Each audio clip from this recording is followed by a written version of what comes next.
are you listening to? Straight Talk with Kim and Carolyn. Welcome to Straight Talk with Kim and Carolyn. Tonight we're going to talk about a 45-foot golden spike that's going to be erected outside of the monument. A couple new monuments and up in Box Elder. Up in Box Elder, and we're going to be joined by Commissioner Stan Summers, who will let us know, will there be a restaurant revolving in the top of the 45-foot golden spike? Could be. Like, is there an elevator? Yeah. Is this going to be like the St. Louis Monument or the St. Louis Arch or, you know? Yeah, Kim has she has big plans for Box Elder County. Stan, I want to know. Get on it, man. It's just like a monolith, like a big, pretty monolith, or can you climb it? Yeah. Can you? 45 haven't you feet. ever been to the biggest ball of twine? I mean, you know. Exactly. Yeah. Okay, so was this your idea? No, it was actually the Spike 150 Commission had come to us after, the 150-year anniversary of the Transcontinental Railroad. They had some money left over, and they decided they were going to do two more monuments, one out to the Spike, the National Historic Monument now, out to the Golden Spike, and then we were going to do the one that takes you off of I-15, and that's where the big Golden Spike's going to be, right off that exit. The big 45-footer. It takes you 45. It takes you out of there, yeah. So it's kind of funny because we didn't mean to kind of happen this way, but now we're going to be probably the largest land art county in the nation. With things like the spiral jetty. Let's don't forget the spiral jetty. Well, that's we what voted for that yeah, when I was in the spiral legislature. jetty in there. Did you the vote sun for tunnels. it, I'm pretty sure I voted for the spiral jetty. Didn't know what it was. Yeah. Still don't really know what it is. And I don't know. I maybe feel bad because once in a while I'll think maybe we should go visit that thing, and then I look at the picture and I'm like, yeah, no. Let's go someplace else. Well, now you'll have a reason to go up. Now's the time to do it. Yeah. Yeah. Why do you say now's the time to do it, Stan? We're putting the railroad to heaven. It'll be out there. It'll be erected hopefully this spring. So by this fall, that one will be in. And then we're looking at back 2023, probably for the great big spike. So. Okay, so what can families do when they go visit? What can we look forward to? If you head out that way, you can actually see all the, do the walking trail where you can see like the Chinese Arch, they call it. You can see the dugouts where all of the people kind of went out there and they didn't have any place to live. So they dug, and that's still there, the trellises. And then if you go out there on the weekends, you can still see the trains. You can see the rails. You can see everything. During the Second World War, they came and picked up most of the tracks after the loose end cut off, went across the lake. So there's not a lot of tracks and stuff you can see besides the ones right there at the spike. But there is still, you can see where all the raised beds were, where all the tracks were. So it's pretty amazing to think that, and then, plus Lincoln signed the Continental Rails Act. And to think about a president, I mean, he's always everybody's favorite president, but I think about what was going on, Civil War, Emancipation Proclamation, and then he signed this Railroad Act into law. So think about the things that were happening at the time in our country, and we're talking about the things that are happening in our country. And got a lot of stuff going on even back then, if you know what I mean. Yeah. Really a fantastic history for our state. And sometimes that gets overlooked a little bit for our, some of the national monuments and national parks that we have. But truly, the spiral jetty, I was just kidding, really is a very fascinating piece of natural art. But this historical place, and I remember my grandmother from Texas, she just always wanted to go see the Golden Spike. And we weren't able to ever take her there. And then I went afterwards, and I felt really bad. Now she would have loved it. She just loved that history. She loved trains. She traveled by trains quite a bit. And anyway, they've done a great job up there. Yeah. Preserving. So tell us, Stan, what the significance is of Box Elder County when it comes to the Transcontinental Railroad. Sorry, it's not And intercontinental. then, it's where they met. You know, it was supposed to be in a couple different places, but because they were laying tracks so fast, they ended up having to move where they were going to meet, and it was out on Promontory Point, plateau or whatever you want to call it, and that's where they ended up deciding that they were going to meet. So Corinne, at one time, on the way that you'll be able to go through this exit and head out that way, the U.S. government was actually going to make Corinne the capital of Utah, mostly because it had 11 different denominations besides the Church of Jesus Christ of Latter-day Saints, but it also had more brothels than churches. So if you ever watch that show Hell on Wheels, Never that seen was it. loosely, it's on a AMC, but it's about the Transcontinental Railroad, and it was loosely talking about like towns like Corinne that were brought up all the way through the nation because of some of the things that happened at those times. So it's pretty amazing. And then if you want to, I hate to call out anybody, but You cut Did we lose out. him? We lost you. Transcontinental Railroad. Oh, would you go back a minute? You said, lost- I don't want to call out anybody. And You you hear me now? better not be going where I think you're going, because we are going to have a little bit of a combative few minutes if you are. But go. I'm just kidding you, Good. Stan. Go ahead.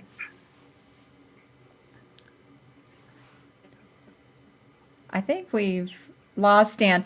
So Stan disclosed to us that he is in broadband hell Yes. and not quite up with our more Wasatch Front centers of infrastructure availability on the internet side of things. So are you back? Did you lose me? Yeah, There we you got are. you. We I'm have here. you. Okay, would you go back, please? So I was saying about how Kelsey Berg hated to hear the words Transcontinental Railroad because that's all Box Elder talked about for the 2 years leading up to, and now the 2 years after, we're still talking about it because we had about 60,000 people come in Yeah. about 4 days. It was national coverage. We had people from all over the world here because it's such a big deal. The Chinese immigrants that ended up staying in Box Elder County were amazing, that are still here, along with all the other ones. The monument that we were talking about before is kind of a monument to all those people that work in the champagne toast picture that you always see with the two guys hanging off, with the champagne.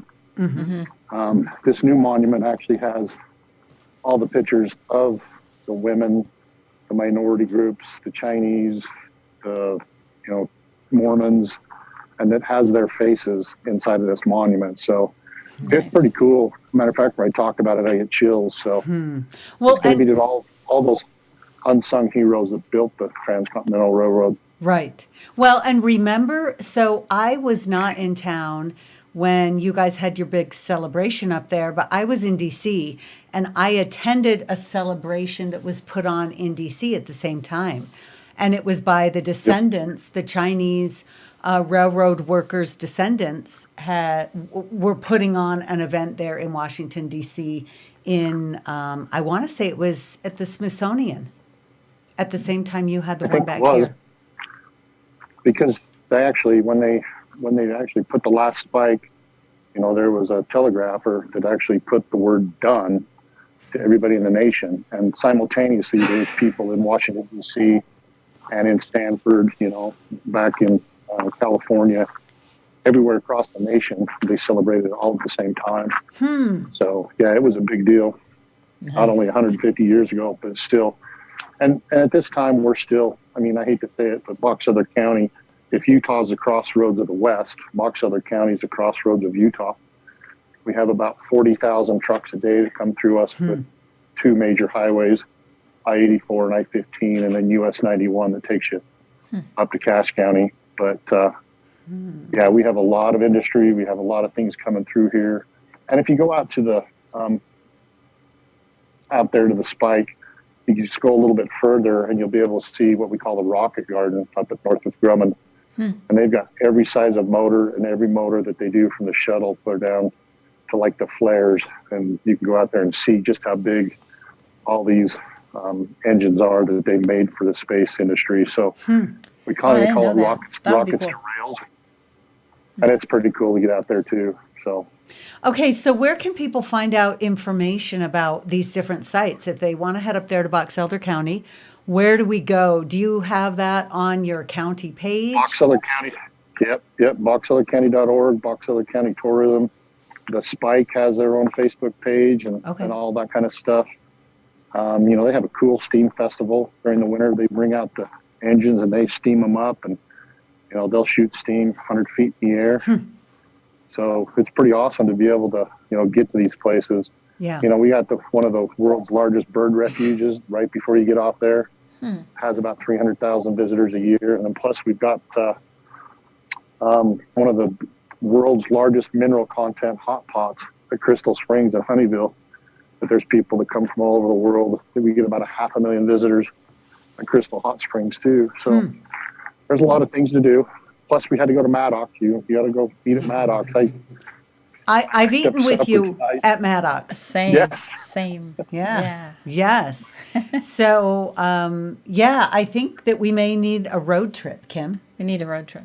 Yeah. Hosted by Stan. Hosted by Stan. Yeah. We could do an on-the-road podcast. Never ate at Maddox with him. What's I can tell you that? that right now. So you need to bring your husband up, and we need to go to the Spiral Jetty. I'll take you on a personal tour. We'll go up to the ghost towns. They have a terrace in Boston, Terrace Ghost Town out there that you can go out and see the old graves. There's a lot of ghost towns along the way. It's and then if you go out to the Great Salt Lake, it's just over there by that. There's a canal that was built back in the 40s that actually takes all the heavy salt water up to Compass Minerals, and that's where a bunch of the minerals are taken out. And one side of the lake is a beautiful, kind of a darker green, but this north side of the lake where all the minerals are is almost like a pink. So it's pretty cool to see the helicopter and watch that ditch. And now all of a sudden they're finding out that we can make lithium out of the lake. So Really? Oh, wow. are you Lithium. kidding me? Well, that's an important mineral to These days. to have. Yeah. so you can say we're kind of a hot spot, for charging things now. So it'll be interesting to see just what comes out of everything on the north side of the lake. So, Wow. we have so many divisions of Nucor and, like you said, North of Drummond and Autoleave and all these other things that are here. So we like to build things in Box Elder, but we also like to grow things. Our agriculture is huge still because 90% of the people live on 10% of our land. Yeah. We're about 5,700 square miles. People think we're the largest county in the state, but we're not. We're the fourth largest county in the state. So, And what is your Extra agriculture points. industry? What do you produce? Everything from grain, corn, alfalfa, hemp, cows, pigs, sheep. We have some of the largest sheep herders, sheep farmers in the state. So we got a really diverse mix. We have 3 medical marijuana plants up here. So I think kudos to us, one of the challenges that we have generally, maybe in just suburbia, maybe across the country, is the disconnect between farm and table, and people generally not knowing where their food comes from or how important the agriculture industry is to Utah. And over this last year in particular, but we're hearing about distribution issues, and we frequently talk about a concern about being energy dependent on foreign countries, but I'll tell you, real close in my mind is being food dependent on foreign countries who don't like us.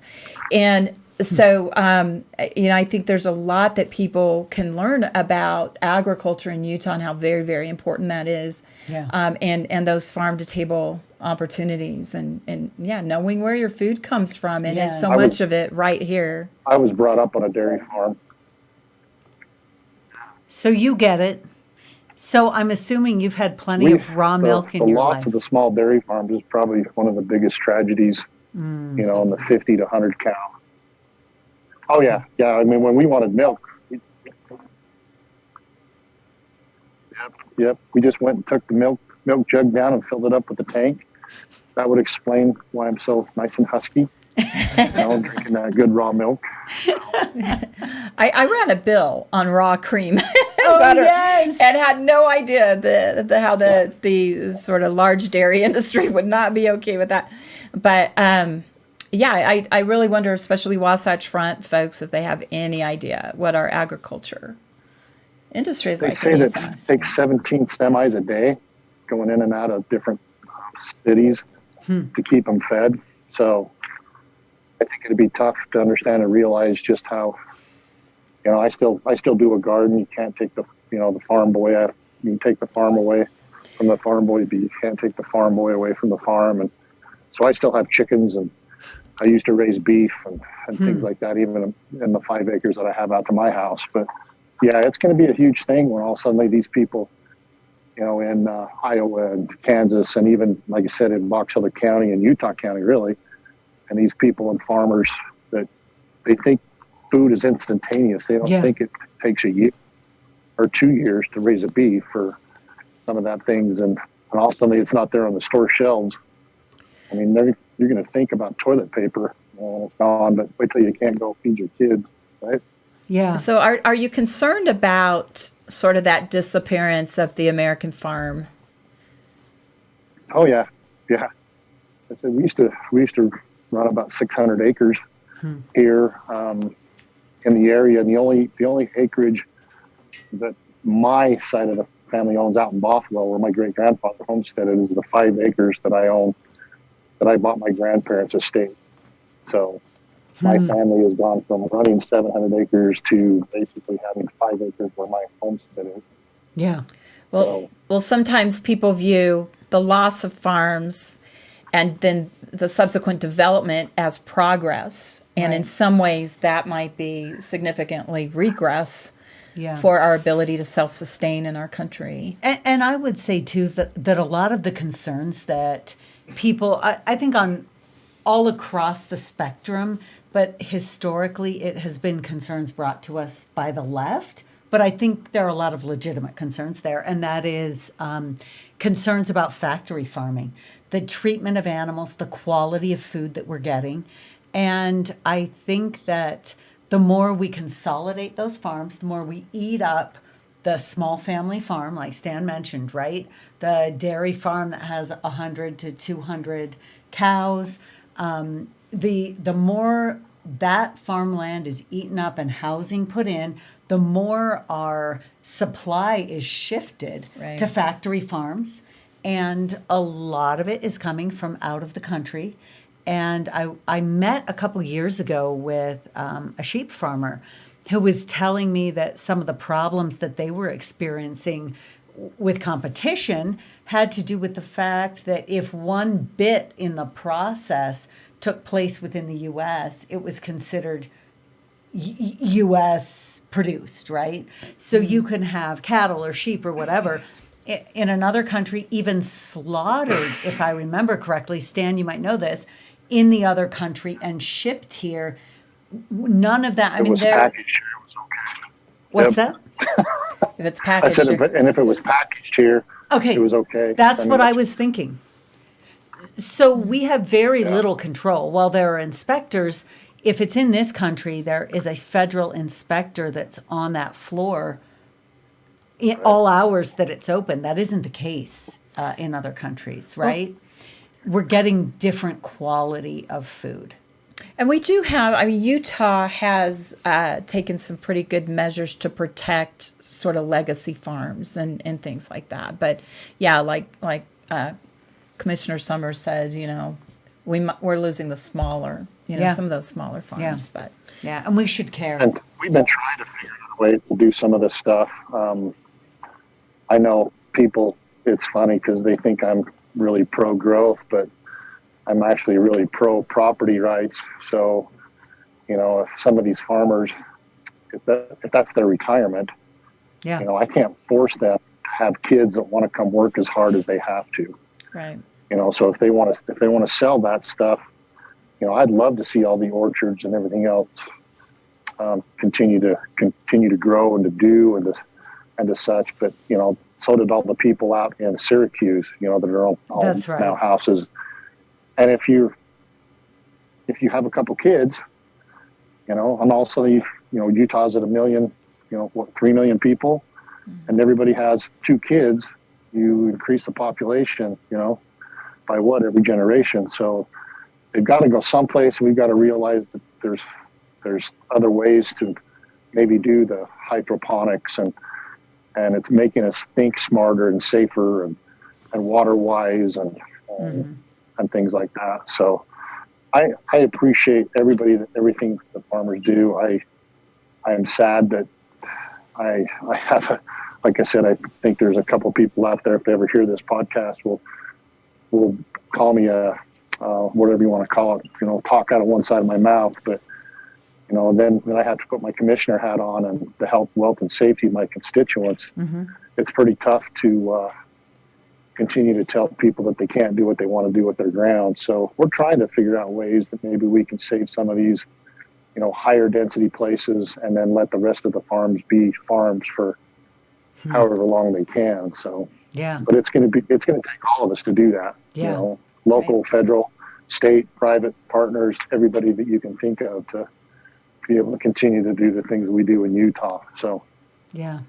Well, thank you for joining us. I know that you hopped on right after getting out of a meeting, and you're driving, and we really appreciate your time. That was an interesting discussion, Well- and I think we will be taking a trip. Are you up for re-election When- this year, or is it your off year?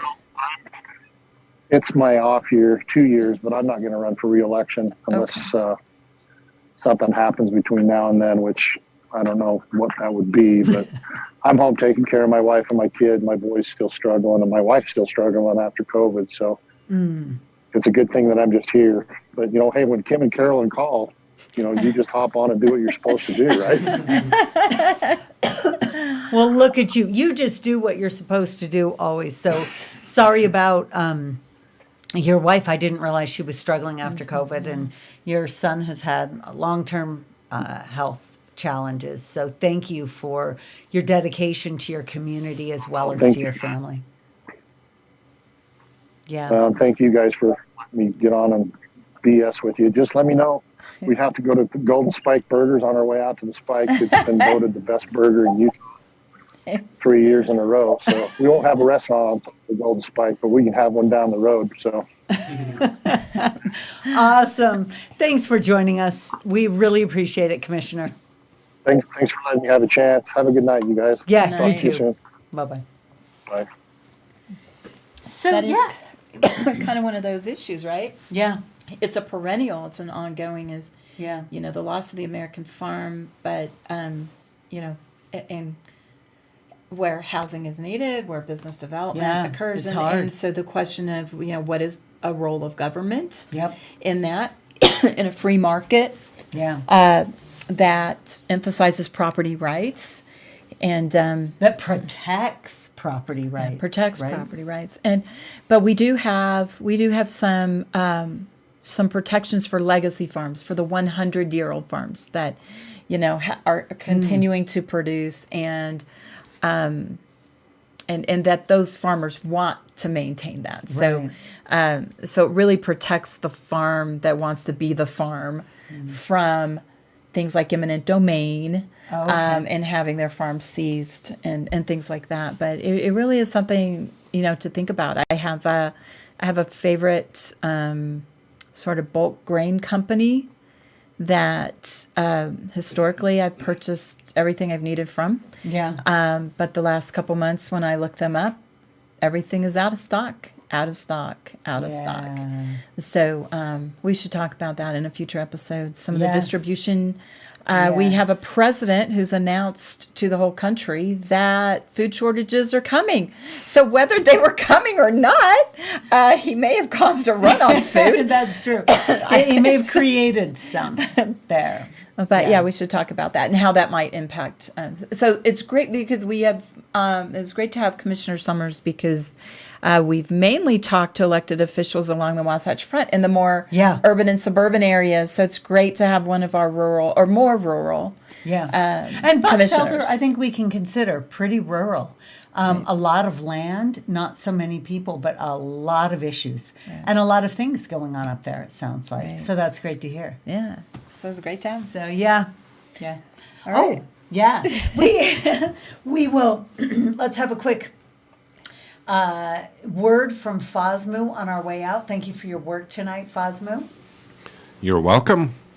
Oh, we did get the, the lingering, deep, sick Well, voice. I'm feeling just a little better now. Yeah, because he's spent some time with us. He's feeling great. So thanks for joining us. Straight Talk with Kim and Carolyn. You can find us wherever you find your podcasts, also on Facebook, YouTube, Rumble. Please like, share, comment. And if you have questions or issues you'd like us to talk about, let us know. We'd be happy to accommodate where it makes sense. Good to see you. Thanks for joining us.